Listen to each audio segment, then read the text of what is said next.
Não? Vamos então dar início ao último painel.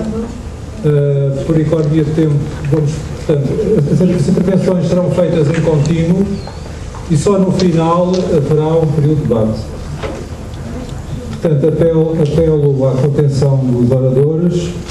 O Luís Manuel Bernardo, que nos irá falar sobre o Azevedo Fortes, o Samuel Dimas, que nos irá falar sobre o António Ribeiro Sanches, sobre o Tomás Adónio Gonzaga estava prevista a intervenção do professor Paulo Ferreira da Cunha.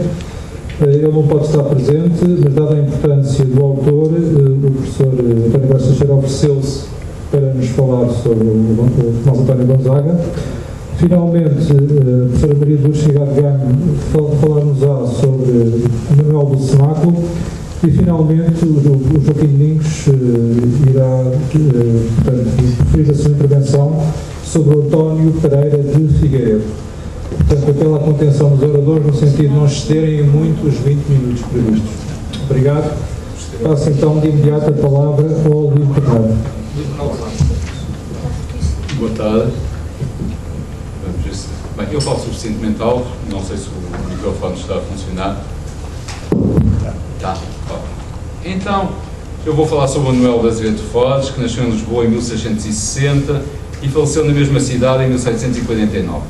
Ao contrário dos oradores anteriores, eu escrevi um texto porque, como tenho um livro publicado sobre o autor e não mudei seriamente a minha posição, quando isso acontece, normalmente temos a tendência para nos cedermos na informação que transmitimos e preferi, por motivos de contenção, trazer um texto mais ou menos escrito. Pelo meio, vou lembrando algumas ideias e, fundamentalmente, a minha linha de reflexão consiste em tentar apontar o efeito da recepção do cartesianismo no pensamento de Manuel de Azevedo Fortes e naquilo a que eu, na altura, e mantenho, chamei o seu projeto cultural, ou seja, um projeto de modificação,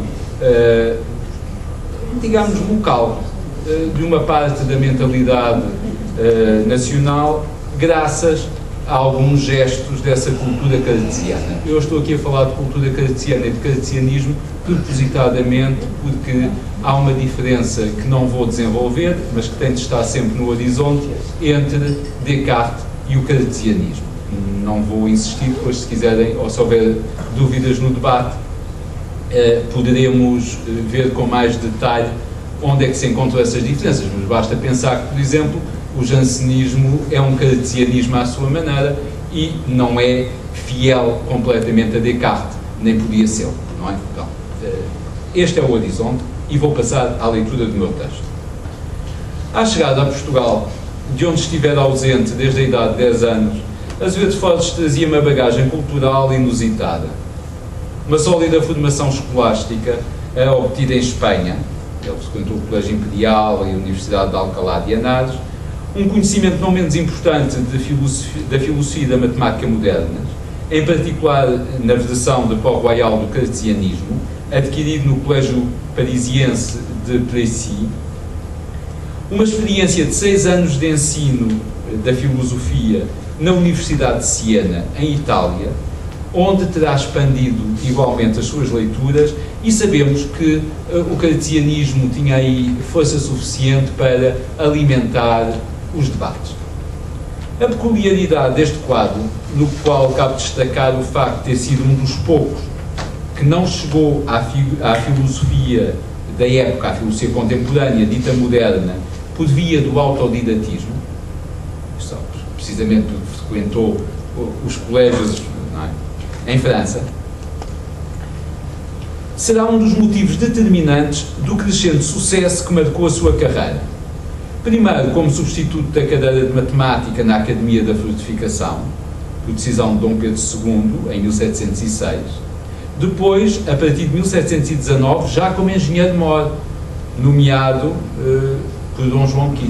E aqui faço um brevíssimo parágrafo para lembrar quão diferente, não é quão diferente, é que temos de ter uma percepção de algumas diferenças significativas entre o ambiente cultural deste período de Dom João V e depois o ambiente cultural de transição do reinado de Dom João V para o de Dom José e com o Marquês, e finalmente o que acontece depois durante o reinado de Dom José. Não é exatamente o mesmo ambiente e logo não tem a mesma, não ocorrem, os fenómenos que ocorrem não ocorrem da mesma maneira. Todavia, a principal razão dessa aprovação, isto é, por parte do poder real, etc., há que encontrá-la no modo como capitalizou os vários aspectos da sua experiência para idealizar um projeto de modernização da cultura nacional, decidido, mas sem rupturas excessivas, porque pensado para se aplicar ao quadro mental português, que, ensaiado numa primeira etapa ao nível da formação dos engenheiros militares, e portanto uma formação profissionalizante, e que ele vai tentar elevar ao estatuto de cidadão padrão, como iremos aqui ver também, dever-se estender a grupos sociais progressivamente mais alargados, enfim, com os lugares comuns da época, que incluíam as senhoras, etc. Não é que elas não devessem ser incluídas, mas é um lugar comum, como sabemos, do século XVIII, fazer menção à necessidade de estender o saber ao sexo feminino. Por esse motivo escreveu todas as obras em português. O caráter depositado do faziamento que gizou pôde logo ser constatado na representação feita à Sua Majestade. É um opúsculo, publicada uns anos depois do início das funções de engenheiro de moda. Uma espécie de lembrete do plano de reforma discutido com o monarca, e nessa representação ele já antecipa o modelo corporativo e profissionalizante que julga mais adequado para dignificar a engenharia militar. Esse modelo, esse projeto, viria depois a obter a sua completa justificação teórica na obra O Engenheiro Português, de 1728, em 2 volumes. O primeiro volume desenvolvendo cada ponto do panfleto, e portanto todo o programa, todo o projeto da formação dos engenheiros, e o segundo versando sobre o tema da arquitetura militar. E fechando com um apêndice sobre as armas de guerra.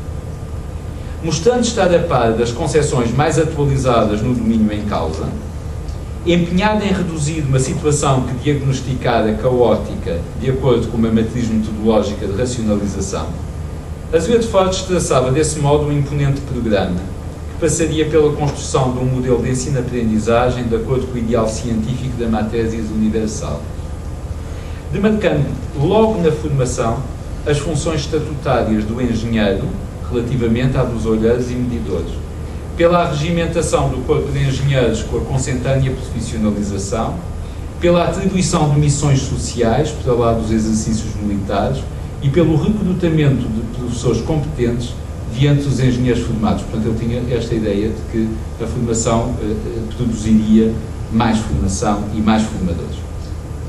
Apresentando as características de um manual, o livro dá-nos igualmente uma imagem do ensino praticado na Academia Militar, que Azevedo Fortes passou a dirigir.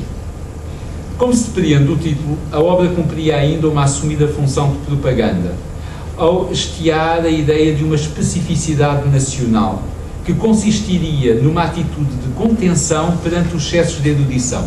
Ele distingue assim o engenheiro francês do engenheiro português. Portanto, o engenheiro francês estaria completamente dominado pela vontade de conhecer a matemática pela matemática e, como vamos ver, o engenheiro português estaria preocupado, sobretudo, com o plano do saber fazer e, sobretudo, com a aquisição de uma espécie de moderação, uma postura intermédia que submete os desígnios da profissão à dimensão antropológica, fazendo depender a imagem do homem engenheiro da formação do engenheiro homem. E, portanto, há sempre esta correlação entre a dimensão profissional e a dimensão antropológica. Um tal delineamento não fora consensual, surgindo o desafio nas sucessivas edições das Memórias Militares publicadas em Amsterdão pelo capitão António Novaes Ferrão, que visava ao fundo cartesiano, a doutrina militar, a imagem veiculada do estado da engenharia portuguesa e a estrangeiriça, a expressão é dele, das soluções avançadas. Há que reconhecer que a bateria de argumentos acertava, eu diria assim, em cheio, porque se estava precisamente no ponto doutrinário, não é? No cartesianismo de Azevedo Fortes.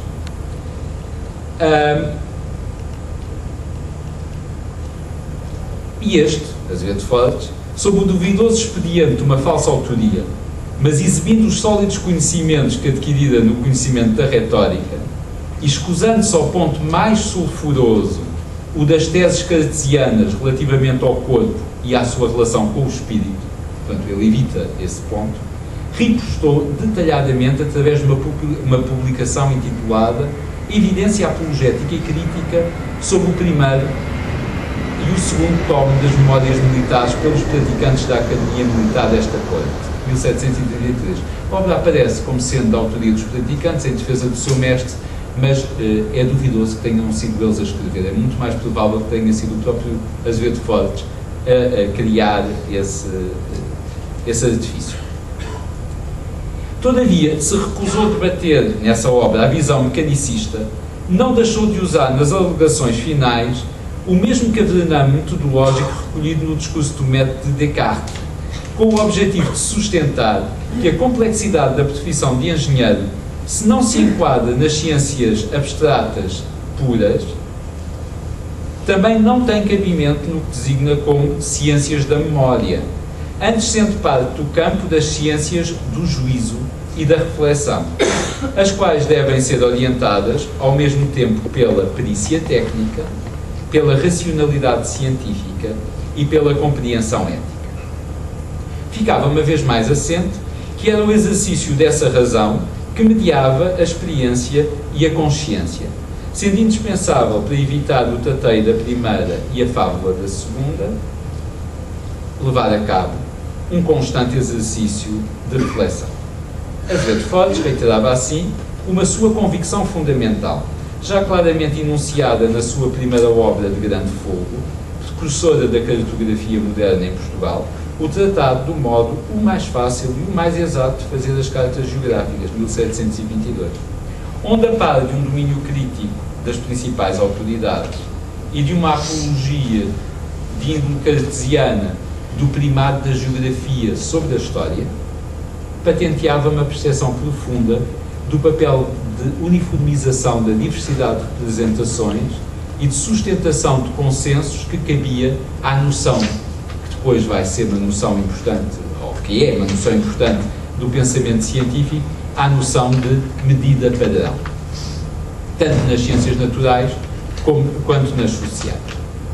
A ciência da medida, estão a ver, tem a ver com a Mathesis Universalis, a ciência da medida era a condição moderna para a prática da moderação, ou seja, no fundo, a condição para a prática de uma certa forma de ordem. Uma vez que, por um lado, restituía uma representação mais correta do mundo, ao descobrir a própria escrita geométrica de Deus, e, por outro, favorecia o exercício unificado do espírito, requerendo a combinação da imaginação e do entendimento, e, por fim, obrigava a repensar a situação do homem em virtude do contraste doravante manifesto entre pessimismo antropológico e otimismo ontológico. Membro de várias academias, entre as quais a Academia Real da História Portuguesa, Azevedo Fortes, teve nessa qualidade o ensejo de defender essa tripla dimensão metafísica, moral e antropológica, atribuída à matemática, na oração que proferiu no Paço, por ocasião do aniversário do rei, a 22 de outubro de 1739. Enfim, é do conhecimento de todos que os académicos iam ao Paço, eram escolhidos, iam ao Paço nestas ocasiões entreter o rei, e esta oração foi de 1739. Curiosamente, nos 50 anos do rei, que tem um significado, eu diria assim, relativamente à muita estima que o engenheiro Mor tinha na pessoa real, não é? Não foi por acaso que ele foi convidado nesta altura. Percebe-se que estes vários lampejos, sem prejuízo da respectiva coerência programática, apontassem para a necessidade de uma apresentação global da mudança do ponto de vista que ia sendo apontada nestas diferentes obras mais técnicas, a qual, como se depreende, não consistia tanto na produção de uma nova enciclopédia, como encontraremos mais tarde nos autores de um período posterior, quanto na sugestão de outra maneira de pensar, afinada também ela pela moderna compreensão da natureza. E, portanto, a sugestão de uma outra maneira de pensar, se não é enciclopédica, é lógica. E é assim que surge, em 1744, a sua obra-prima filosófica, a lógica racional, geométrica e analítica, que, num único volume dedicado ao infante Dom António, abarcava a arte de bem pensar e os dois principais domínios da matemática. Eu aqui tenho de salientar que nós normalmente só damos importância, e eu também por formação, à parte da lógica, mas a lógica racional, geométrica e analítica não é constituída por 3 partes separadas, é um único volume, que naturalmente tem 3 partes, mas formam um todo, e é assim que o autor o entende. E, portanto, abarcava a arte de bem pensar e os dois principais domínios da matemática, essa gramática científica que se tornaria indispensável pela pertinência e eficácia, como temos visto aqui, fecho de um projeto que estava esboçado, como eu tentei mostrar ao longo da exposição anterior, da parte anterior, desde o início da sua atividade. Para a avaliação da importância cultural de tal publicação, cuja temática já aflorada numa oração sob a lógica comparada dos antigos e dos modernos, proferida na Academia Liceirense em 1719, e que tivera a pretensão de apresentar de modo resumido à Academia Real, seguindo um esboço que ficou incompleto sob o título de Discurso Filosófico sobre o método com que se hão de aprender as ciências, e que está, penso, neste momento, à edição moderna da lógica racional, só da parte da lógica. Importa ter em mente essa sua inscrição no conjunto plano, para que se lhe não peça o que ela nunca pretendeu proporcionar à lógica, não é? E o que é que ela nunca pretendeu proporcionar? Uma lógica do mesmo tipo e ao mesmo nível daquelas que a escola viera secularmente a apurar.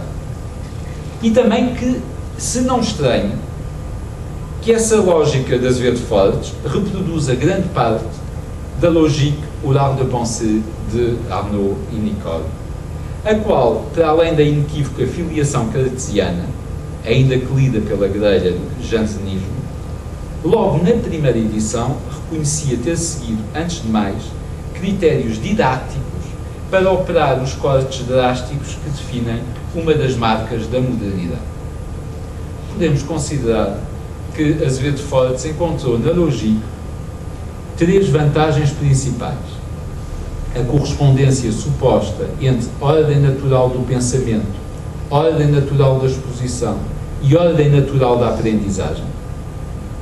2. A possibilidade de integração do formal e do concreto, o que confere à lógica uma dupla faceta a um tempo disciplina da faculdade de julgar e taxonomia das representações do mundo. E 3º, a redução metodológica que não só viabilizava a aplicação dos princípios de economia e simplicidade, mas, sobretudo, porque baseada no próprio processo do pensar e do pensar em processo, entendido como agir e não como ser, introduzia a ideia da funcionalidade, ideada normativamente como regra operativa de múltiplas possibilidades de ajuizar, ou seja, não só como esquema de bem pensar, mas também como esquema de produzir, de construir novos modos de pensar. Aliás, é assim que um dos censores aponta essa função do mapa do mundo que caberia a esta lógica, que na verdade, quando nós a lemos, é magra, mas é mapa do mundo não tanto porque diz o mundo todo, mas porque permite uma espécie de diagrama do pensamento do mundo. Aliás, o sucesso destas lógicas advém, quanto a mim, dessa função, é do seu poder heurístico, não é tanto do seu poder explicativo, as outras talvez expliquem mais e melhor, mas fecham, obrigam de alguma forma a pessoa a pensar dentro daquele cânon. Estas, porque pensam menos, permitem uma investigação para lá da lógica. Aliás, já agora vou aqui fazer uma das minhas interrupções, muito rápida também, para explicar o seguinte. O cartesianismo, quando chegamos à lógica de Arnaud e Nicole, desculpem, já não é um problema, é uma doutrina. O que é que eu quero dizer com isto? Quer dizer que há um acervo de teses mais ou menos disponível para ser usado dentro de outros contextos. É assim que, por exemplo, nós encontramos... Já vi, Renato. É assim que nós... Se for 5 minutos, é isso, não é? 3? Está bem. Então, eu ouvi 5. É assim que, por exemplo, nós encontramos na lógica de Azevedo Fortes. Por um lado, os tópicos clássicos da lógica, ou seja, as faculdades, as ideias, os raciocínios, os silogismos, os métodos, mas ao mesmo tempo encontramos toda uma dimensão teórica que vem associada a cada um destes tópicos formais. Ou seja, o que é interessante, e é isso que nos permite compreender a concepção de Azevedo Fortes, é que, quando ele fala de percepção, ele ao mesmo tempo está a falar do realismo do eu. E é por isso que eu digo, entre outras, não é só por isso, mas é uma das razões que me leva a não acusá-lo de psicologismo. É um equívoco ver neste tipo de lógica uma lógica psicológica. Nem a lógica de Port-Royal é uma lógica psicológica. É absurdo dizê-lo. Pelo contrário, são lógicas extremamente realistas que estão baseadas num fundo teológico. E, portanto...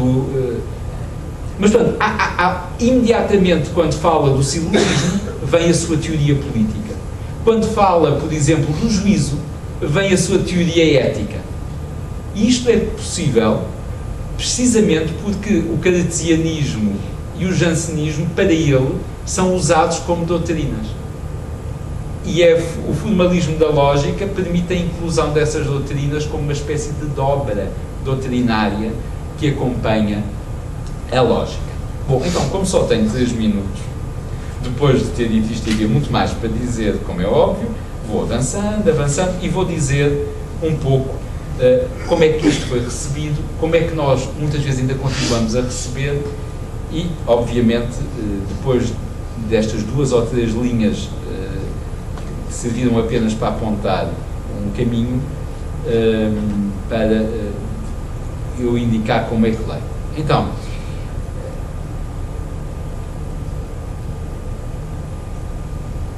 neste sentido, enfim, num sentido que não podem acompanhar porque eu tive de saltar, neste sentido, Azevedo Fortes foi não só o mais consistente seguidor de Descartes em Portugal, como o único detentor do que cabe designar como cultura cartesiana. Novidade que, por si só, lhe conferiria um lugar ímpar no panorama cultural português, mas que assume maior grandeza por ter paradoxalmente escapado aos seus contemporâneos. E porquê que escapou aos seus contemporâneos? Porque eles seguiam a mesma lógica que os nossos comentadores atuais têm tendência para seguir, que é a de julgar que, por se falar de Descartes, é-se cartesiano, ou que, por se mencionar Locke numa obra, já se conhece o empirismo. Mas ele conhecia, e por isso é que eu digo que ele era de facto cartesiano e tinha a cultura cartesiana. Então, eu vou falar dos seus contemporâneos. Se estes sempre lhe atribuíram o epíteto de sequaz das ideias cartesianas, escapou-lhes, em parte pelo ecletismo predominante, em parte pela habilidade que Fortes demonstrou nas várias jogadas, em parte pelo enfoque pietista que valorizou, e, portanto, escapou-lhes o que havia de revolucionário nesse intuito esclarecido de modernizar, nas várias acessões do termo, a sociedade segundo o encaminhamento preconizado pelo cartesianismo. Assim, se lhe reconheceram a competência pessoal no domínio da matemática, não parecem ter dado conta da função didática que no projeto de Azevedo Fortes lhe cabia. Eu devo chamar a atenção que aqui há uma grande inovação, porque a lógica de Port-Royal não tem a parte matemática. Por isso, Azevedo Fortes foi buscar a matemática à obra do padre Bernard Lamy.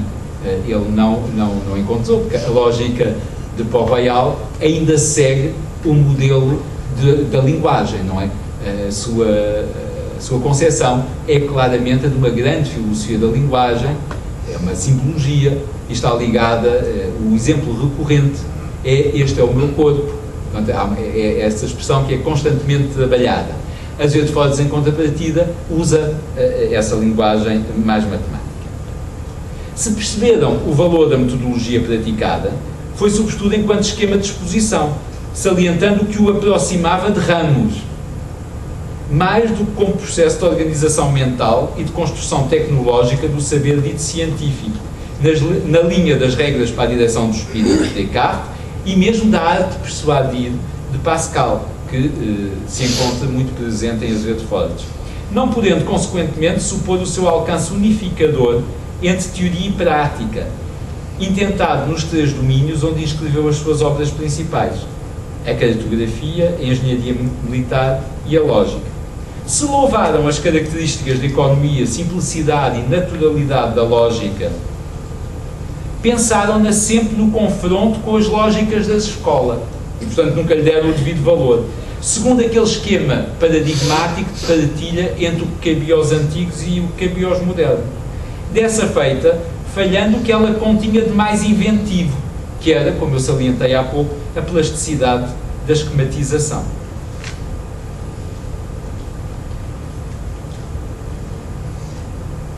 Se incensaram a sua atuação geral, não conseguiram equacioná-la como um projeto.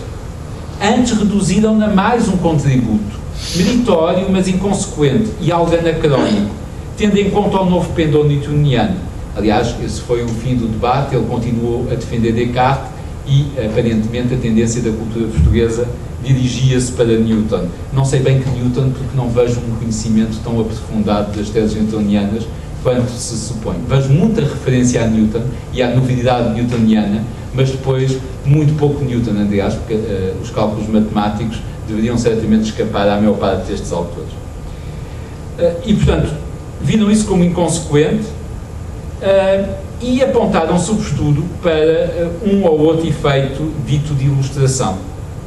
Por isso, não teve seguidores, nem discípulos doutrinários, e o cartesianismo, de alguma maneira, foi lembrado como a filosofia de Descartes, mas não teve o impacto que ele gostaria que tivesse na cultura portuguesa.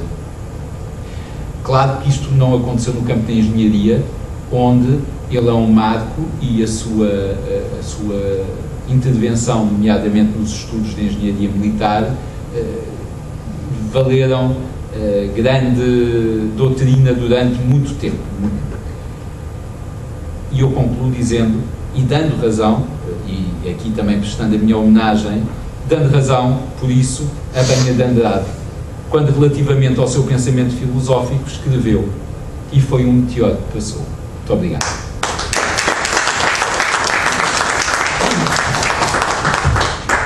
Obrigado, Luís Manuel Bernardo. Eu recordo que todas as comunicações serão depois publicadas, e por isso apelo também aos autores que nos façam chegar os vossos textos até ao final do ano.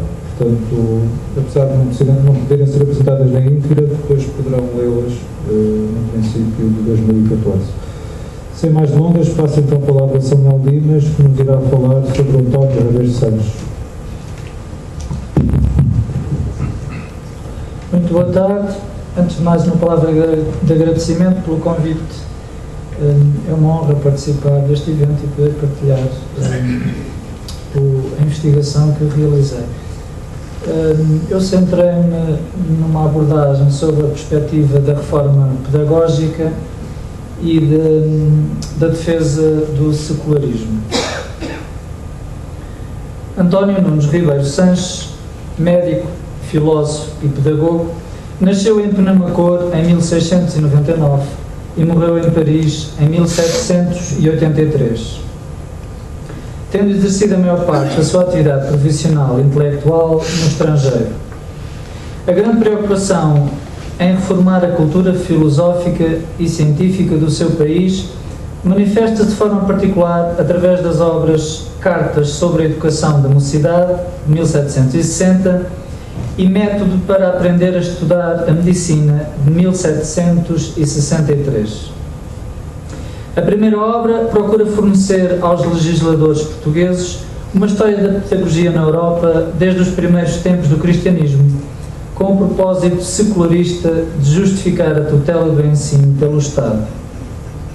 A segunda obra vai lançar as bases para a instituição de uma Faculdade Real de Medicina, à semelhança das que existiam em Bolonha, Turim, Paris e Viena.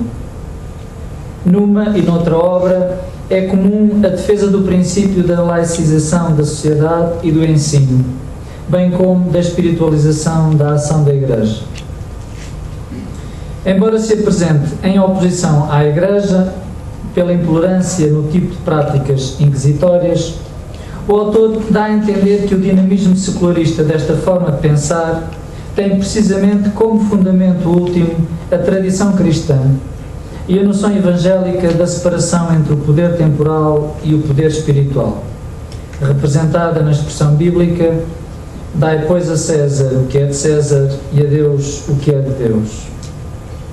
Neste sentido, o autor acusa os bispos de confundirem a jurisdição espiritual do sacramento da penitência com a jurisdição civil e secular, no sentido de pretenderem governar o reino com a autoridade da primeira, castigando com penas civis ações de ordem religiosa, como a heresia, a blasfémia e o cisma. Identificando-se como inspirado no pensamento newtoniano de Locke e no princípio das ideias claras e distintas de Descartes, o pensamento filosófico-pedagógico de Ribeiro Sanches recusa a metafísica escolástica e desenvolve-se à luz da perspectiva analítico-experimental das ciências da natureza. O autor pretende introduzir na universidade um método de pensar que, de acordo com as suas palavras, esteja fundado no entendimento interior provado pela experiência e tenha por objeto e fim último identificar os princípios e as causas de todo o nosso conhecimento. Como explicita na introdução ao método para aprender e estudar a medicina, é seu propósito introduzir na cultura portuguesa o método de comparar os efeitos para descobrir as suas causas e comparar e combinar estas causas para prever e conhecer os efeitos que delas se seguem. Nessa medida, considera erróneo e precário o método de estudos aplicado na Universidade de Coimbra, centrado na autoridade dos doutores, e compromete-se a demonstrar a importância de atender às matérias da pura natureza e de atender às decisões por via de razões fundamentadas não na autoridade, mas sim na experimentação certa e evidente.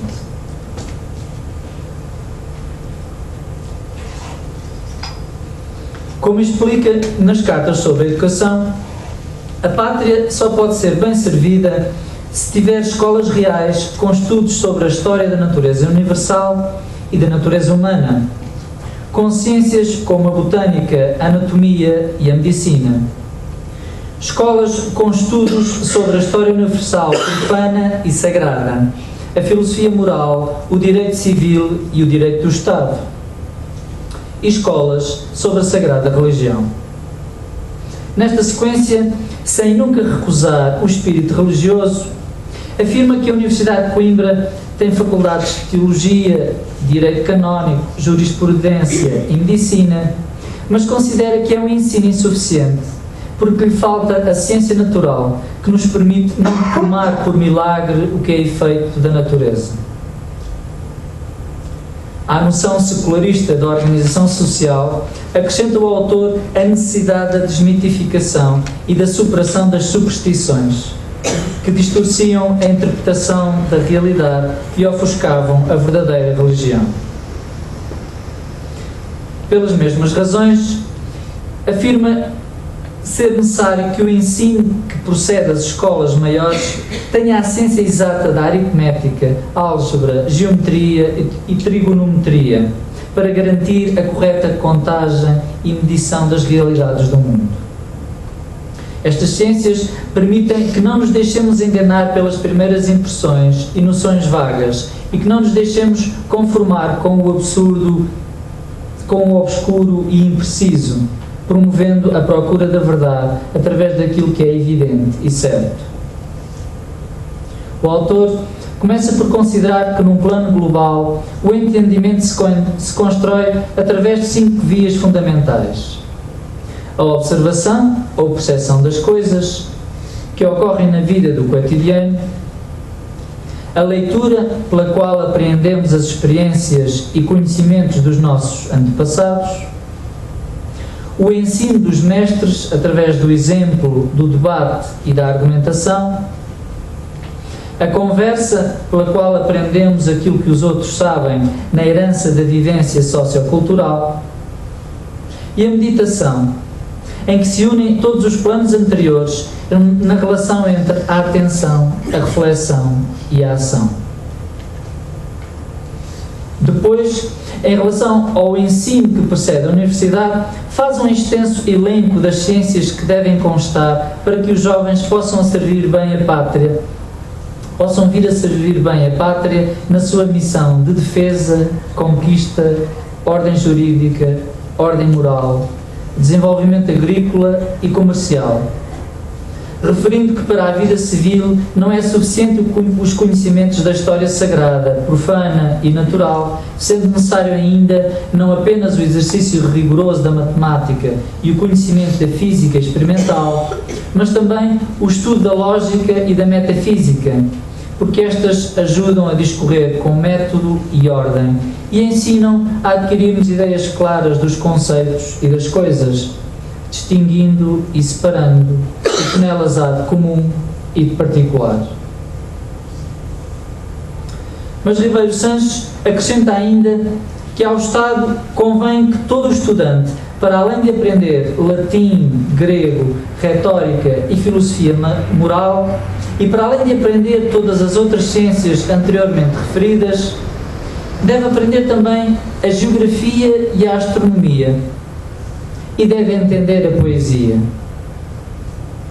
Afirma o autor, uma monarquia apenas consegue subsistir se à moral, à fé e à força se juntarem a ciência e a arte.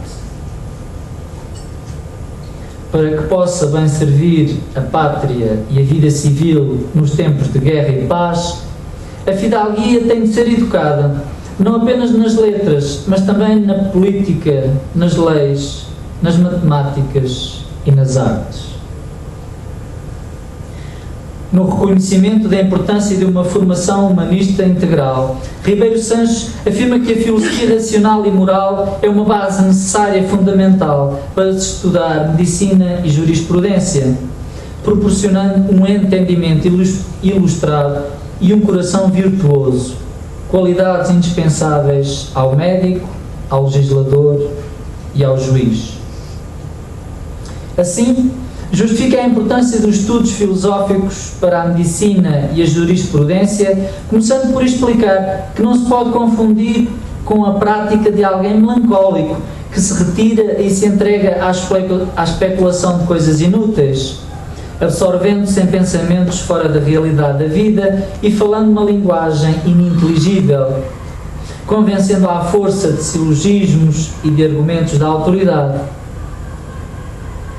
O autor adverte que o verdadeiro filósofo não é um homem inútil à sociedade civil e incapaz do trato humano, citando autores da antiguidade para ilustrar a sua importância, prestígio e utilidade em áreas como a moral, a legislação e a arte militar.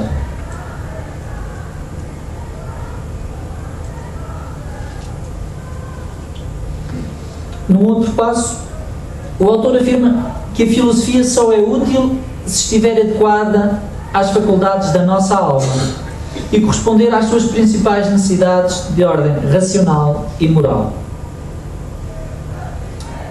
A racionalidade, que procura os princípios e a conexão dos nossos conhecimentos, descobrindo as causas e prevendo os efeitos que delas seguem.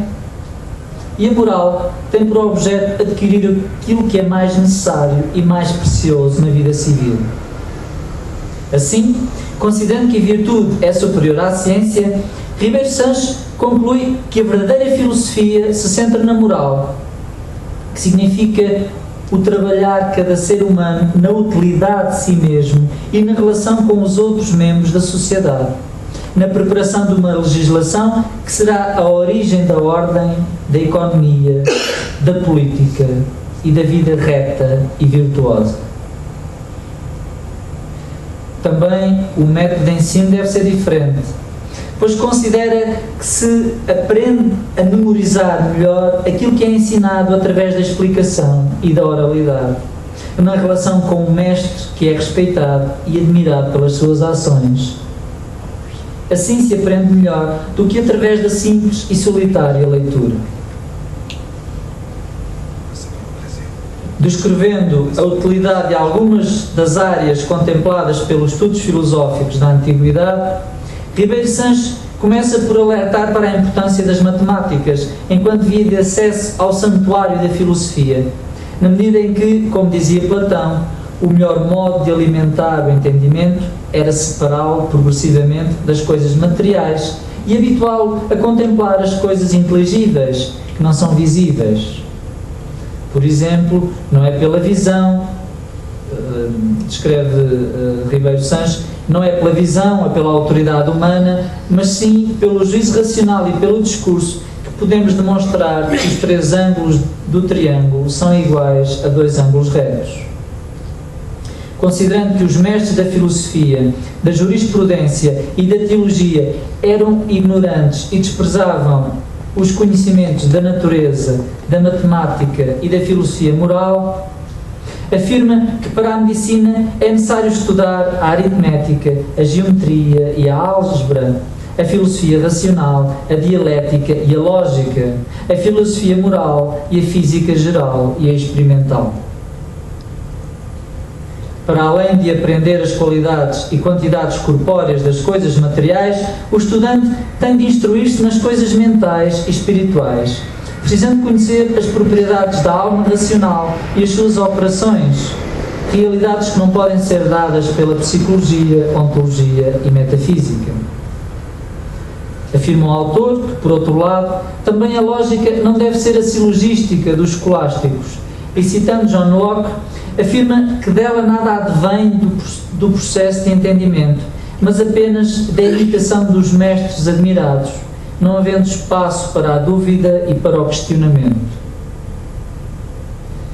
Estes homens que seguem esta posição dogmática são, na sua perspectiva, ignorantes, porque não estão habituados a pensar e a discorrer pelo que aquilo que determinam e resolvem é apenas pelo que têm presente na memória. E acrescenta o autor que há uma segunda classe de homens que vive na ignorância. Aqueles que estão cegos pelas suas paixões e não escutam outros pensamentos contrários ao seu desejo. E há ainda uma terceira classe de homens que vivem no erro. É aquela daqueles que pensam e discorrem com acerto em muitas coisas, mas que não se querem instruir mais acerca das circunstâncias e propriedades dessas coisas que já percebem e conhecem. Este erro consiste no hábito ou preguiça de se ler e seguir apenas um autor ou uma perspectiva, recusando a abertura a ideias diferentes e novos conhecimentos. Conclui Ribeiro Sanches que para evitar o erro e a ignorância e para julgar com acerto e verdade é necessário que o homem julgue por si, depois de se ter purificado das noções falsas ou vazias da adequação firmada na autoridade dos seus mestres e nas leituras dos autores já estimados. Afirma o autor que é neste contexto que é importante o estudo da lógica prática, e volta a citar John Locke, para quem o fim da educação não é o de fazer com que as pessoas saiam perfeitas numa determinada ciência, mas sim permitir a abertura do entendimento, oferecendo instrumentos que possibilitem ir aprendendo a ciência a que se queiram aplicar.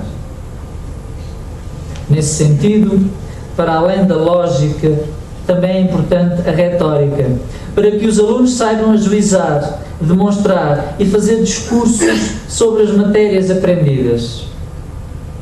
Mas nesta obra Método para Aprender e Estudar a Medicina, Ribeiro Sanches dá particular relevo à filosofia moral, ciência que considera desconhecida na filosofia escolástica e que se refere ao conhecimento da conversão pessoal e à ação de entreajuda e cuidado entre pais e filhos e entre vizinhos, indispensável para a conservação da vida em sociedade, princípio que esteve na origem dos impérios e reinos pela defesa contra as forças da natureza e contra os inimigos. Da necessidade de conservação e defesa resultaram as leis civis de cada Estado, isto é, as leis políticas e o direito das gentes. Antes de ser cristão, o homem está entre os súbditos do Estado onde nasceu e necessita do seu amparo e defesa.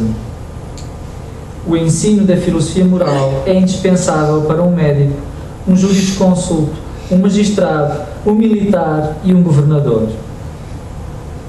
As universidades que permitem aos seus alunos matricularem-se na Faculdade de Leis e do Direito, sem terem aprendido filosofia, estão fundadas na autoridade, não se preocupando com a fundamentação das leis morais e o conhecimento das razões profundas da sua aplicação. Da mesma maneira, justifica nesta obra a necessidade para a medicina do estudo da física geral e experimental, porque, como defendia Cícero, o conhecimento das operações da natureza permite-nos evitar a superstição e o temor da morte. Assim, acrescenta que a ciência e valor dos povos, a sua maneira de pensar e viver, não dependem da educação particular nem da religião professada, mas sim da observância das boas ou más leis civis. No seu entender, os Estados políticos e a religião revelada estão fundadas na lei natural, de tal maneira que os principais ministros e missionários da salvação das almas são os magistrados que, com o seu exemplo e jurisdição emanada do trono, farão observar as leis fundamentais com que este foi estabelecido. Mas a partir dessa base comum, o autor distingue dois tipos de jurisdição. A Igreja fundada por Cristo e pelos seus apóstolos, que tem como fundamento o amor ao próximo, tem jurisdição sobre as consciências e bens espirituais, ensinando os preceitos evangélicos e administrando os sacramentos. O Estado, pela jurisdição civil, tem poder sobre as ações exteriores e os bens materiais. Assim, para concluir,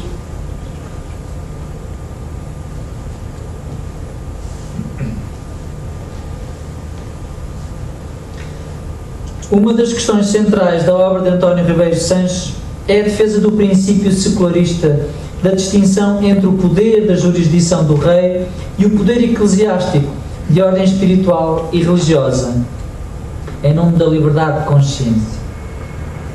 Expressão do autor. Partindo da declaração feita por Cristo de que o seu reino não é deste mundo, Ribeiro Sanches defende que o poder eclesiástico se deve reduzir ao interior da Igreja sobre os fiéis que queiram aderir aos mistérios.